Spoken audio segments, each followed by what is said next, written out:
CBS Radio Mystery Theater presents...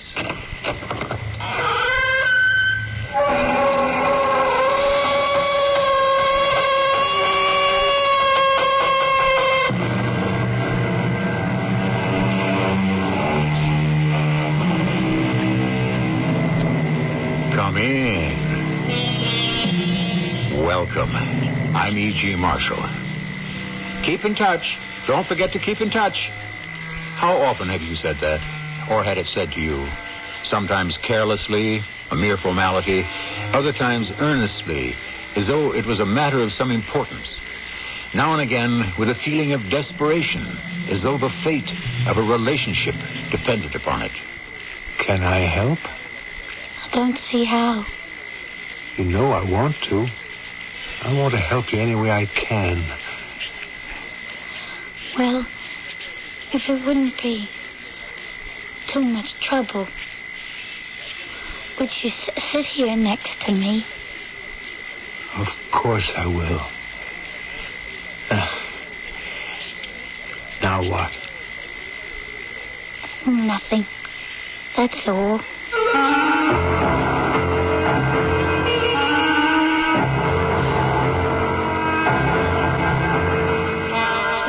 Our mystery drama, In Touch, was written especially for the Mystery Theater by Elspeth Eric and stars Amanda Plummer. I'll be back shortly with Act One.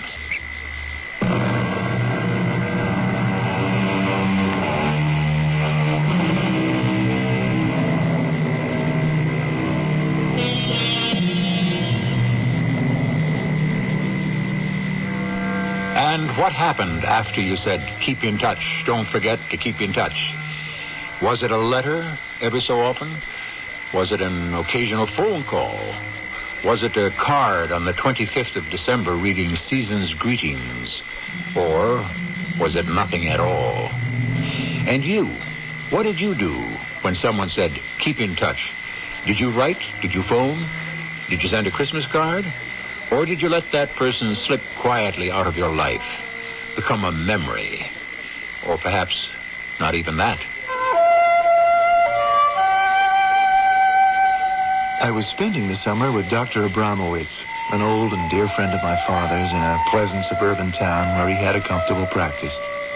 I'd just finished working my way through medical school and was ready for a few months of loafing and listening to Dr. Abramowitz.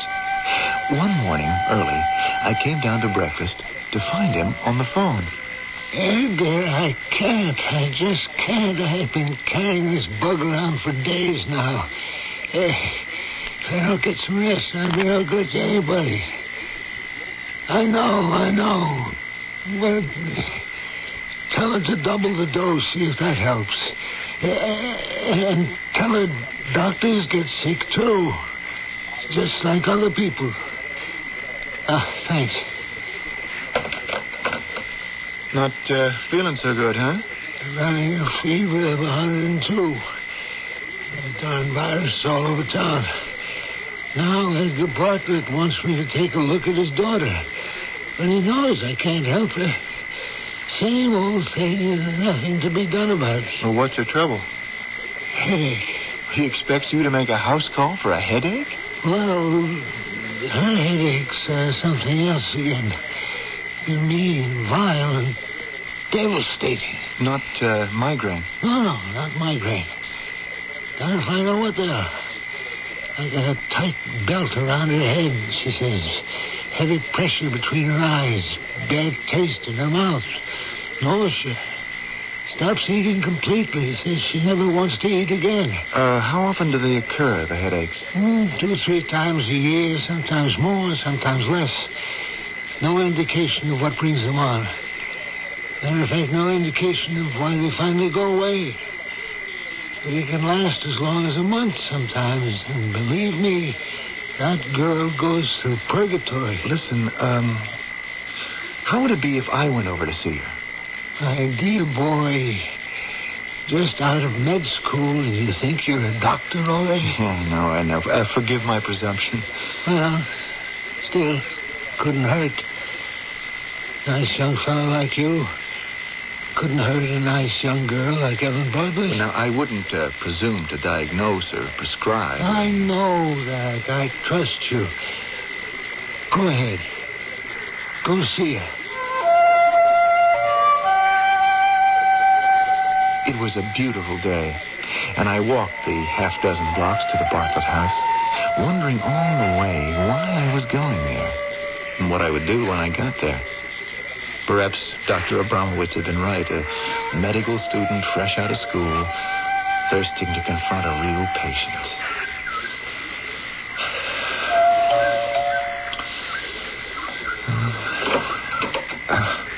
Yes?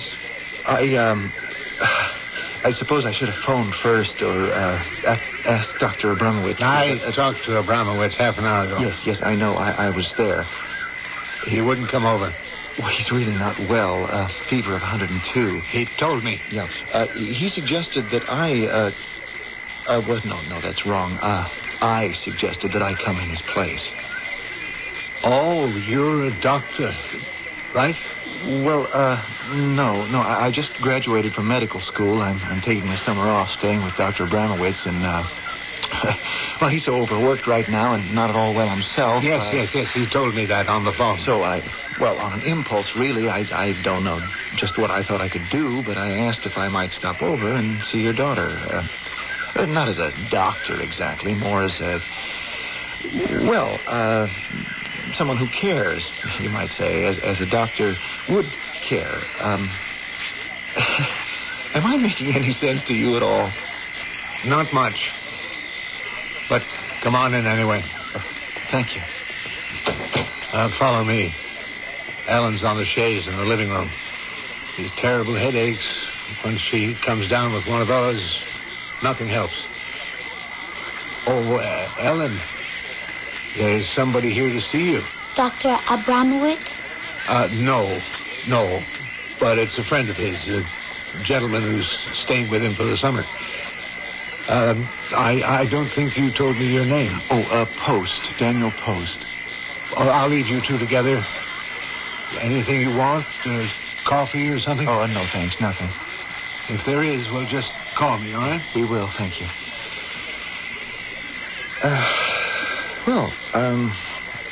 Is it all right if I sit down over here? Any way you like. Okay. I'm sorry you have so much pain. I do have quite a lot of pain. Yes, I heard about it. Dr. Abramowitz told me. He gave me a prescription. Yes, he told me. This morning he told my father I should double the dose he prescribed. Do you want to try that? Not really. No, not really. What do you really want? What? If you should reach down, way down inside yourself, what would be the thing that you really want? Why, for the pain to go away. Mm-hmm. Yes, it would be nice if... If it would just go away. Yes, I can understand that. But of course it doesn't. You can't just wish a pain away. No, you can't. You understand that too, don't you? Well, it's not so hard to understand. Isn't it? Most people don't understand it. What people? Oh, all of them. The ones that say there's nothing wrong with you. You're imagining the whole thing.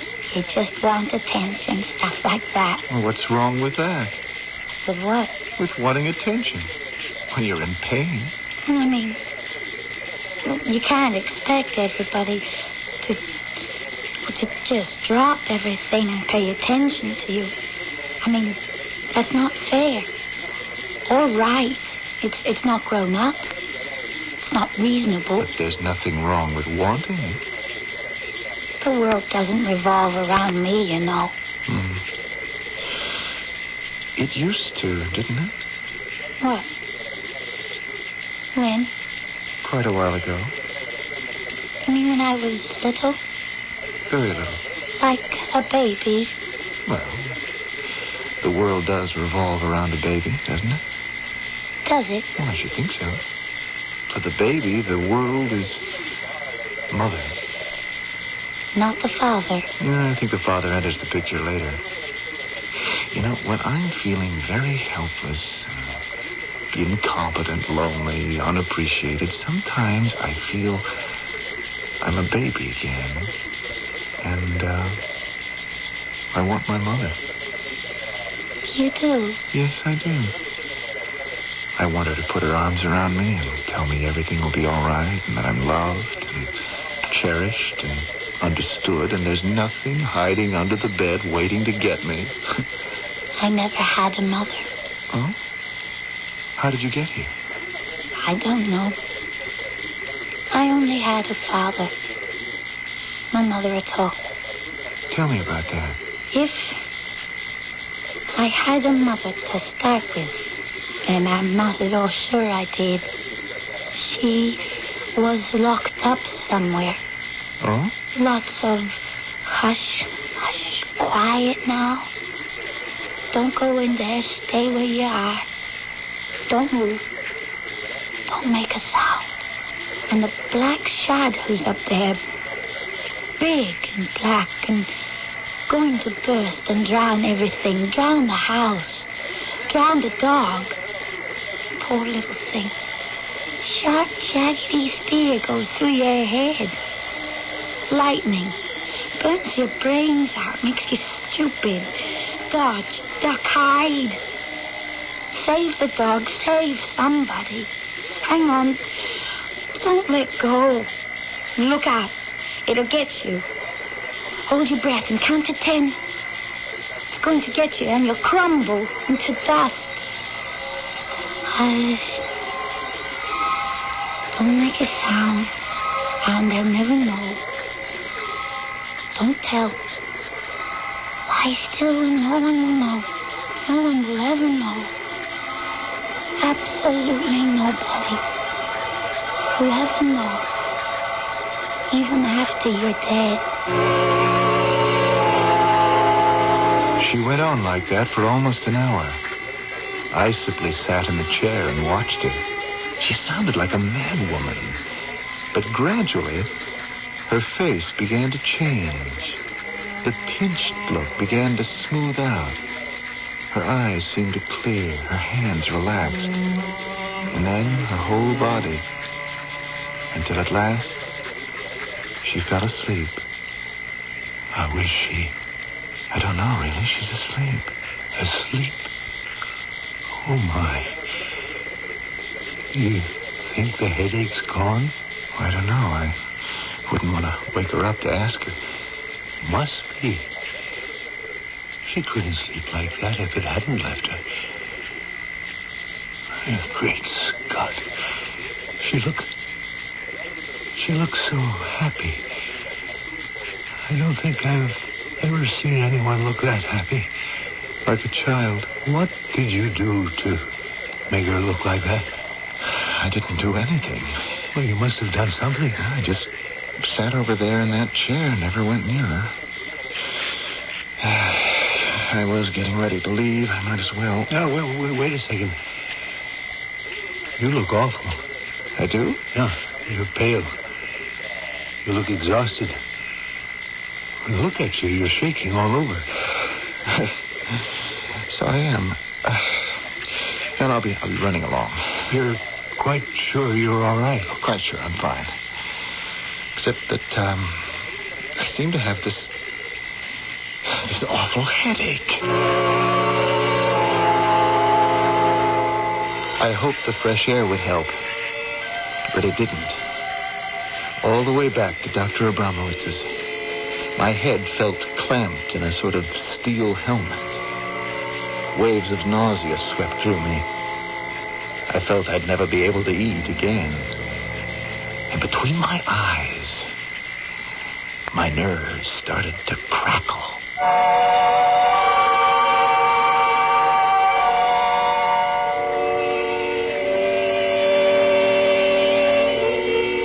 What do you make of it? Anything at all? Perhaps when the afflicted girl Ellen wakens from her sleep, she'll be able to shed some light on the puzzle. I hope so.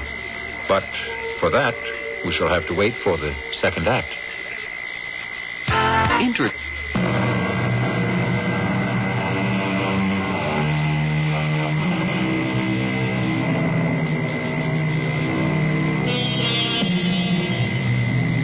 We're going to have to wait a while longer before we discover Ellen's reaction to the seemingly miraculous removal of her symptoms.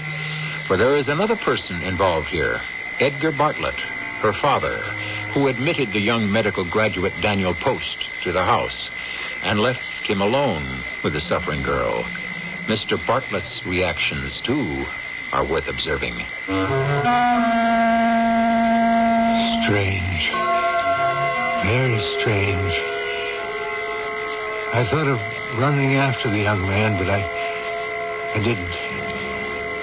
I am by nature a conservative man and a reticent one, and I seldom do anything on impulse. As the summer wore on, Ellen seemed completely cured of her headaches. I began to hope that they had somehow been exorcised, if that's the word I want. But they hadn't. One morning, as autumn was starting to crisp the air, she didn't come down for breakfast, and I went up to her room. Is that you, Father? All right to come in? If you want to. You've got another one, haven't you?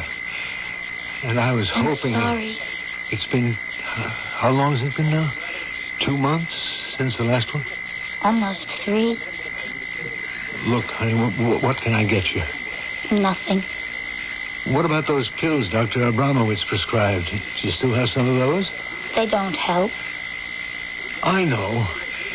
That young man, what's his name, staying with Dr. Abramowitz, Post, that's his name. Daniel Post. Yes, he cleared up that last headache you had. Yes, he did. What did he do? Do you remember? He didn't do anything. Now, Ellen, he must have done something. Try and remember. He didn't do anything. Well, I'm going to call him and ask him to come over here. He'll do it. I'm sure he will. Why hadn't I thought of it right away? That young fellow was a wonder. I'd pay him anything he asked if he'd fix Ellen's headache. Poor girl. Her little face all contorted with pain. Hello? Let me speak to Daniel Post, will you? Speaking. I'm glad I reached you. This is Mr. Bartlett, Ellen's father. The girl with the headache. Remember her? Oh, very well. How is she? She's got one again, just like the others. Oh, I'm sorry to hear that. Look, could you come over here and take a look at her? I don't think I You can. did her a whole lot of good that other time. Matter of fact, she's been fine all summer. Till now. Well, I didn't really do anything. That's what she keeps saying. Well, it's true. Look, whatever you did do or didn't do, it got rid of her headache, so please, I'll pay you whatever you like. No, it isn't that, Mr. Bartlett. It'll only take you an hour. But I'm leaving town, Mr. Bartlett. Leaving town? I'm going to San Francisco to take up my internship there. San Francisco? When are you leaving? Well, right now, as a matter of fact, I was just about to call a cab. The plane leaves... Stay right where you are. My car's out front, and I'll pick you up and get you to the airport. Wait for me in front of the house. Mr. Bartlett...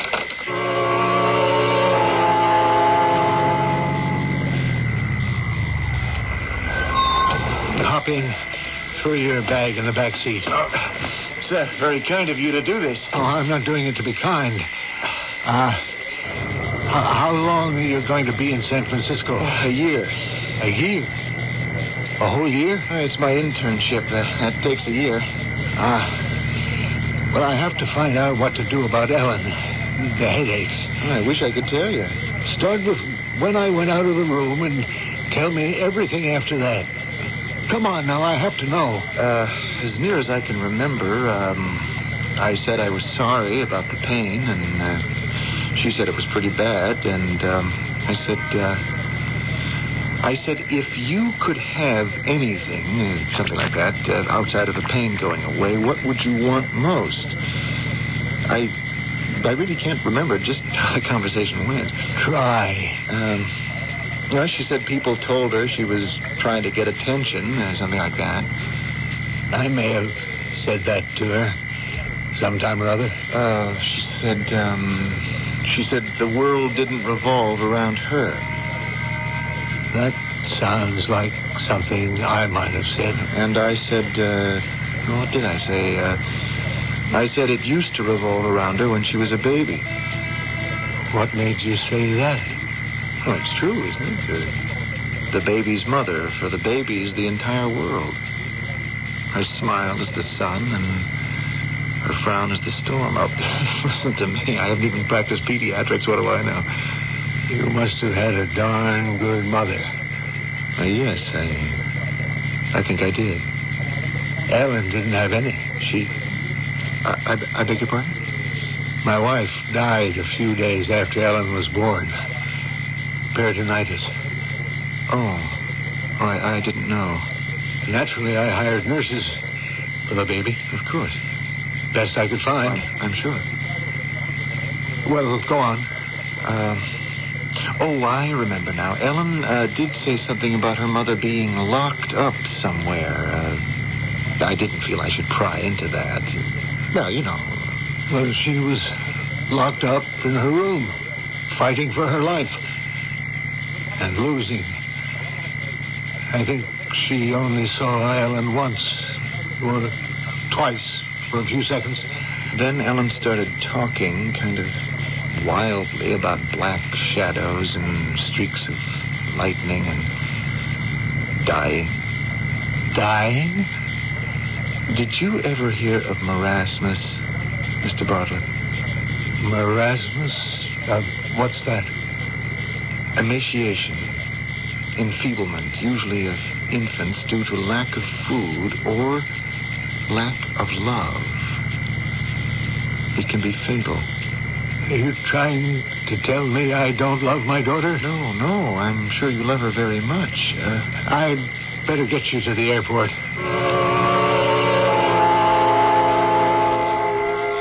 I put the young man on the plane for San Francisco and said goodbye. None too graciously, I'm afraid. He hadn't told me a thing. Hadn't helped me one tiny bit. But something stuck in my mind. I couldn't put it into words, but I felt it. Something was required of me. If I only knew what it was. Ellen didn't look a bit better when I got back. It's you, Father? It's me. You were gone so long. Well, I had to do an errand. Did you call Dr. Post? Yes. I called him. Is he coming over? Not right away. When? I don't know exactly. But I'm here. I'm going to sit down in this chair. And I'm going to stay here with you until you get better. Are you really? Yep. It's just you and me. And we're going to get you all well again. You and me together. How's that? That's good. See, if you could have anything in the whole wide world, what would you ask for? What would you most want? I don't know, really. I'd get you anything, Ellen. Anything you wanted. You know that, don't you? I guess I do. I'd go to the ends of the earth. You wouldn't leave me, would you? Oh, no. No, I didn't mean that. Of course I wouldn't leave you. What makes you think I'd leave you? What people do in the middle of the night. When the shadows start and the black cloud bursts and drowns everything. And they go away and forget where you are. They forget all about you. They even forget who you are. That you're anybody at all. And then you aren't anybody. You're nobody. You're nothing. You can't see and you can't hear because there's nothing to see and nothing to hear.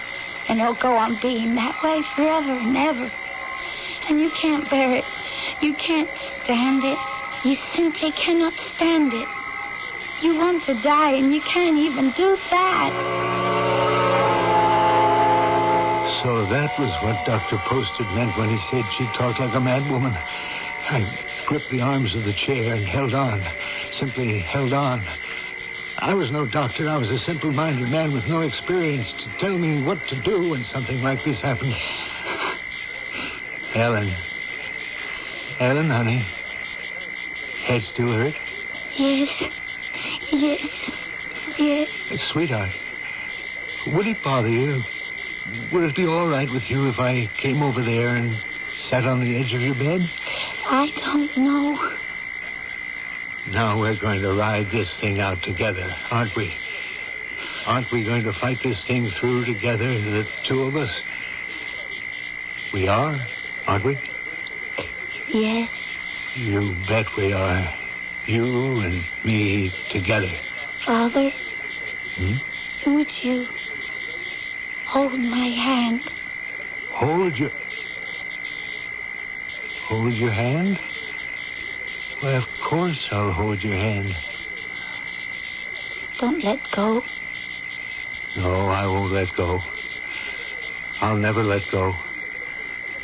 I'll stay here all day and all night, and I'll never let go. I guess it took about an hour for the creases in her face to smooth out and her breathing to become light and regular. But by that time, she was fast asleep. I didn't move, though.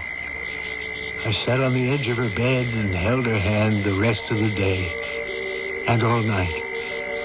I'd promised I would, and I did.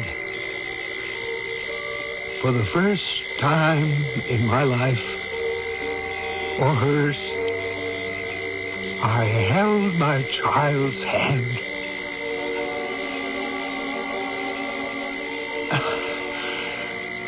After a while, my head started to throb. Waves of nausea swept over me. The rigid band around my head started to tighten and tighten. But I held on. And my daughter's pain became my own.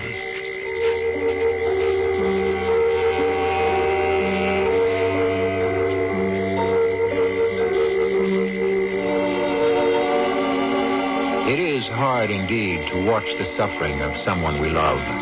There is always the wish to take away the hurt, to remove it some way or other. For the most part, we denigrate our own powers and tell ourselves that this sort of thing is best left to others who are wiser, more experienced than ourselves.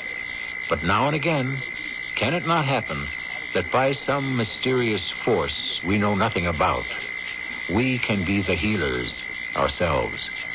I'll be back with Act 3 shortly.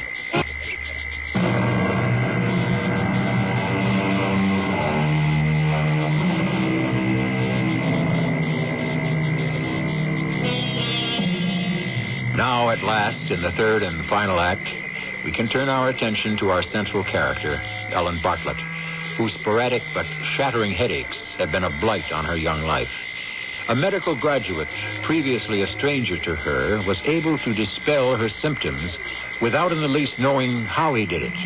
But now his departure for San Francisco has left the problem squarely on the shoulders of her father.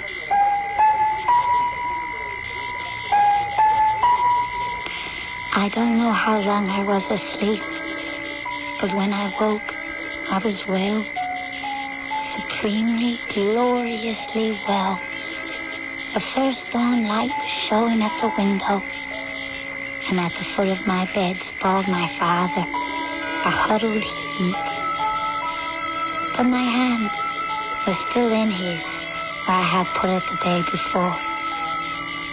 And such a wave of gratitude spread from me to him that I truly believe it woke him up. It's morning, Father. It is? Why, so it is. How are you, Ellen? How do you feel? However did you get him to come here? What? It must have been while I was asleep, Because I don't remember his being here at all. Who? Dr. Post, Daniel Post. How did you get him to come over? Well, What did he say when you called him? He said... I don't remember what he said exactly. But he came right over. Actually, I went over to Dr. Abramowitz to pick him up. And I asked him what he did. You know, the last time. He cured me. That's what he did. I asked him how. And he said he didn't know. That he just sat down in a chair and you and he talked some. I remember that. But I don't remember talking to him last night.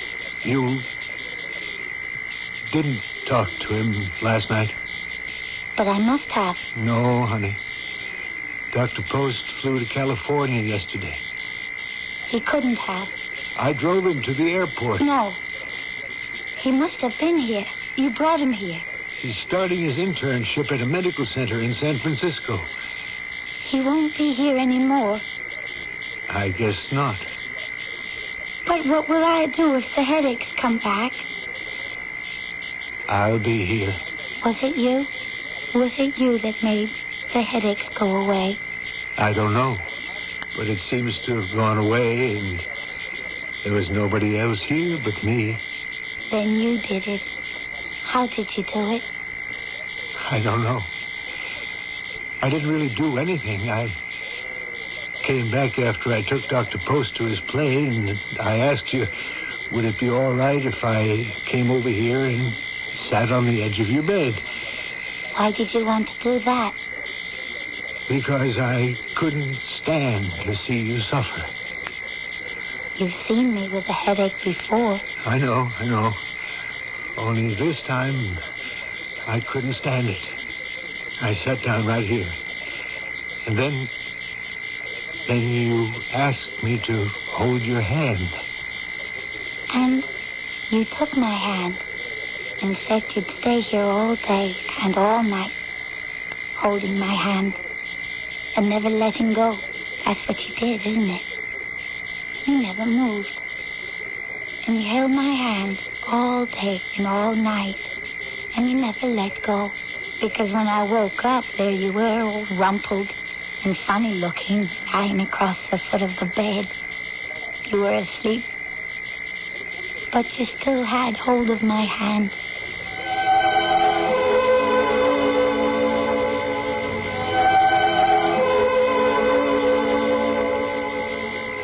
Almost a whole year went by, and I didn't have a single headache. It seemed too good to be true. And I think the reason it was true was because my father was always there. Not his body in the house, I don't mean that, because he had to go to work and I was still going to school. But when I came home from classes, I would feel very content because I knew my father would come walking through the door pretty soon, and we would talk. Ellen, you home? Certainly I'm home. Where do you think I'd be? Oh, I thought you might have a date or something. I do, but not till later. Who with? Tommy Olsen. I'm thinking maybe I'll go to the prom with him.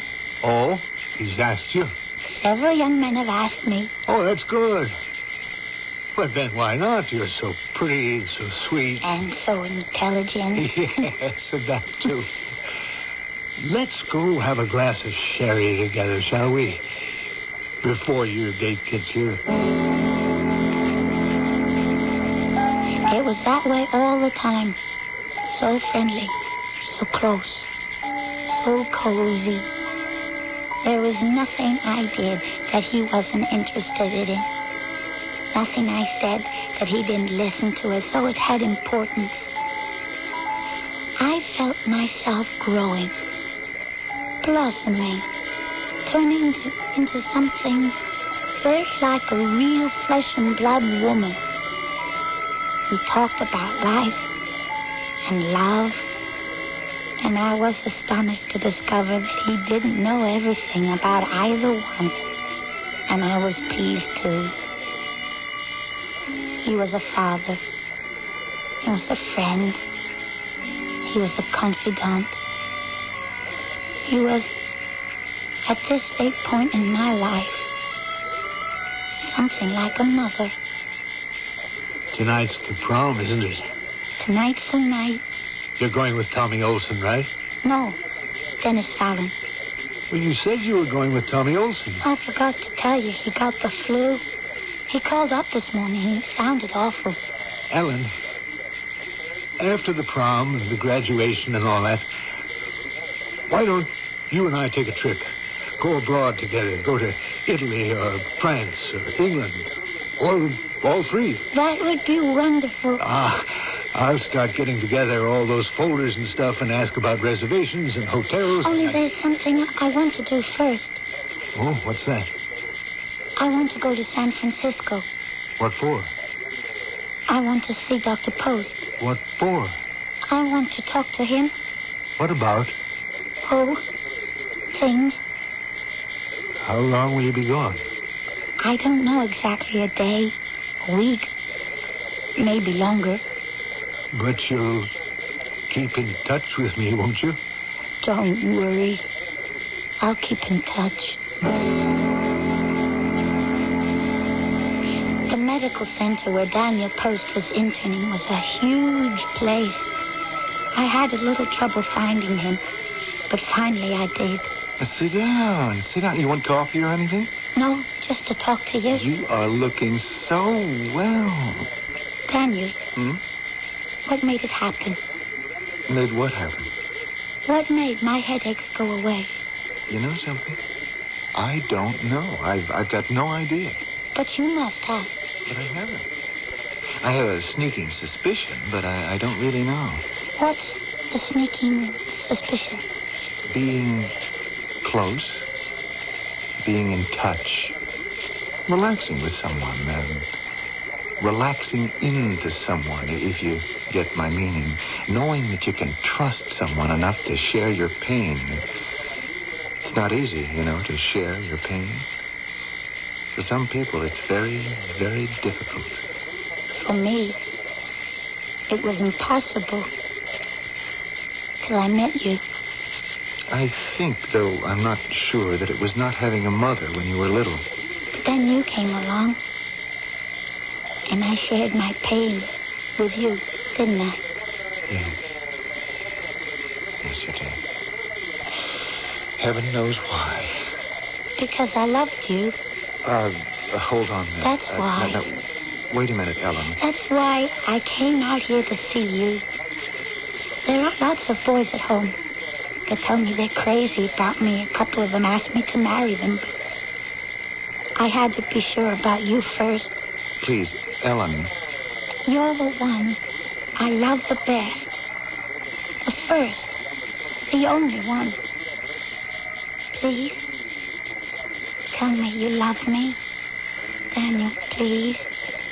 Tell me you do, or I'll die. No, you won't die. Now, wipe your eyes, be quiet, and I'll tell you something.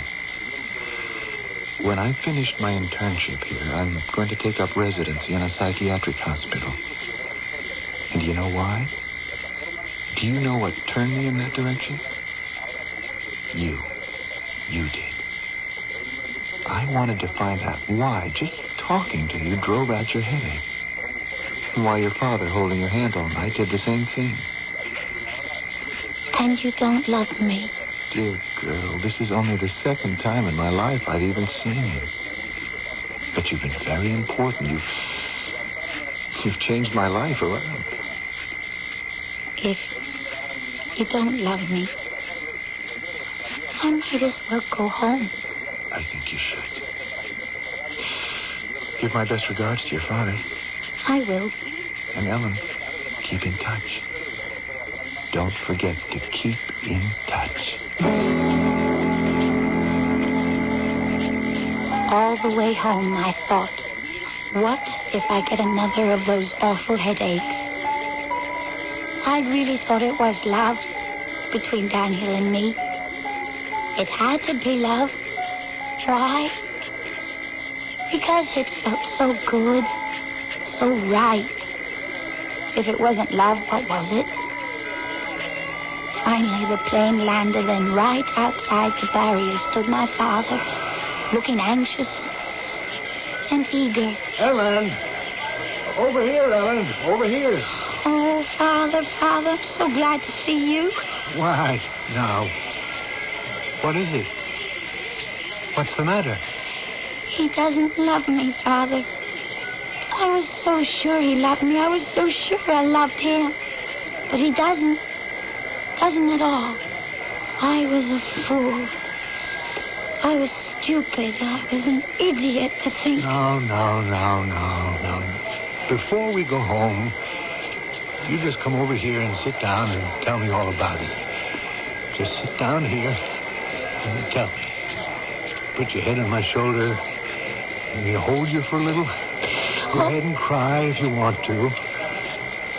Oh, the people. What'll they think? The heck with the people. Who cares what they think? They'll think, why is that pretty girl crying? And then they'll go about their business. Am I right? Sure, I'm right. Now, about Dr. Daniel Post. I know he did a wonderful thing for you, and that made you think there was something special about him. There is. Give me your hand now. Well, I tell you something. Before I met your mother, there was someone I thought was special. As a matter of fact, there were two. But when I met your mother, those two didn't seem so special at all. Matter of fact, I forgot all about them. That's the way life goes. Believe me. Tell me about my mother. Okay.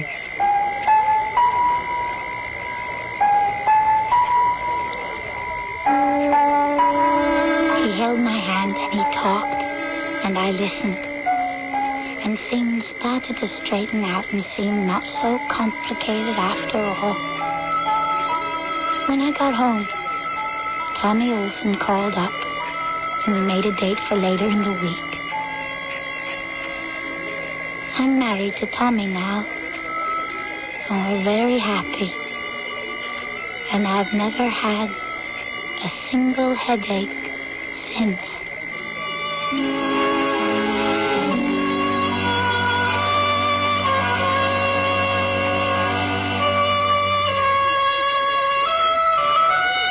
When we say we feel touched by something, it means we are moved deeply, inexpressively, by a token that we are valued and loved. This craving to feel valued and loved begins when life begins, and it never ceases. Never. I'll be back shortly.